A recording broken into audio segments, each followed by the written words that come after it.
And a quick start here without polling. The crews are called to attention go, and they are up and to the races as it looks like Andover and Deerfield in lanes 1 and 2 with a quick start. Exeter overrating these crews just a touch, really flying through with hands away there for the Exeter crew in lane 3, trying to jump early ahead, earn that spot there. Looks like lane 6 might still be having a little trouble this afternoon, holding to that buoy line with that strong crosswind in lane 6, requiring a little more rudder action from the coxswain there.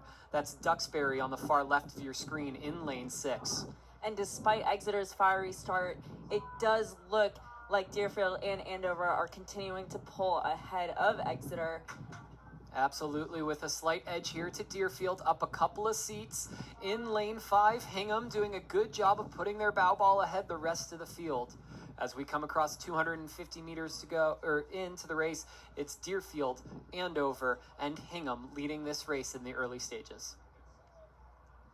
I agree with you, Will, and it does appear that Duxbury has fallen about a length behind the 3rd through 5th place currently.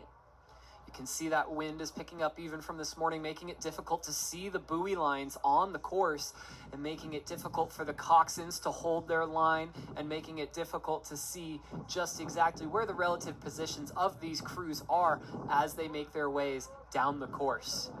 But we can see here Andover and Deerfield continuing to extend their lead, looking to lay into that advantage early in this race and try to hope to close off Exeter and Hingham as they get going here.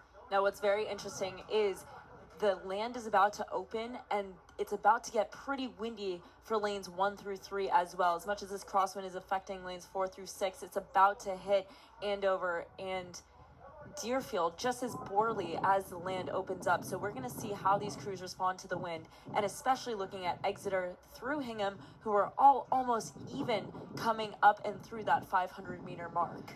Absolutely, and that's something to pay attention to as a race progresses, of one crew who's acclimated to that crosswind in that early half because they've already been subject to it. How does a crew respond to the sudden emergence of this weather as they come around the point at about 600 meters to go, just past the halfway mark here as the course opens up? All of a sudden, those early lanes 1 through 3 catch this cross breeze, and all of a sudden these crews have to adjust as the boat tips down to port, as it may be today.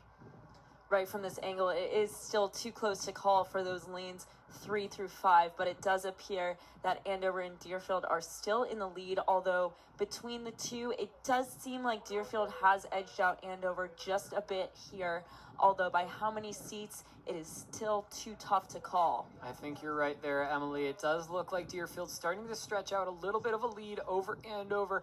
Exeter fighting back in towards that Andover line, trying to claim that second place medal here as Deerfield continues to stretch their way down the course. We see Andover really trying to get those blades directly in the tail. These are challenging conditions for connection at both ends of the stroke, and we see Andover and Exeter fighting to make sure that their blades do not get caught by the wind and stay nice and direct, especially at that front end. Absolutely. The one thing you can't afford at a race this competitive here in the girls' third varsity 8 grand final is a missed stroke. Even a single stroke missing water is going to give an opening to another crew for them to capitalize. Their coxswain's going to see it. They're going to call it out, and that's going to give them this breath of fresh air and confidence that you don't want to afford another crew. So as we advance here, Hingham out in lane 5 seems to have fallen a little bit behind the pace of St. Paul's there in lane 4. Duxbury out in lane 6, just past the competitive part of this race, as the top end looks to be in 1, 2, 3 order: Deerfield, Andover, Exeter, followed closely by St. Paul's, back to Hingham and Duxbury. Deerfield, we have Claire, Olivia, Holly, Olivia, Kate, Lily, Rowan, and Lucy leading the charge at the front of this field. Right now, still seeming like Andover is behind them for that silver current position. We have Lauren, Margaret, Arden, Georgina, Alastriona, Sophia, Eloise, and Cora in that Andover crew pushing.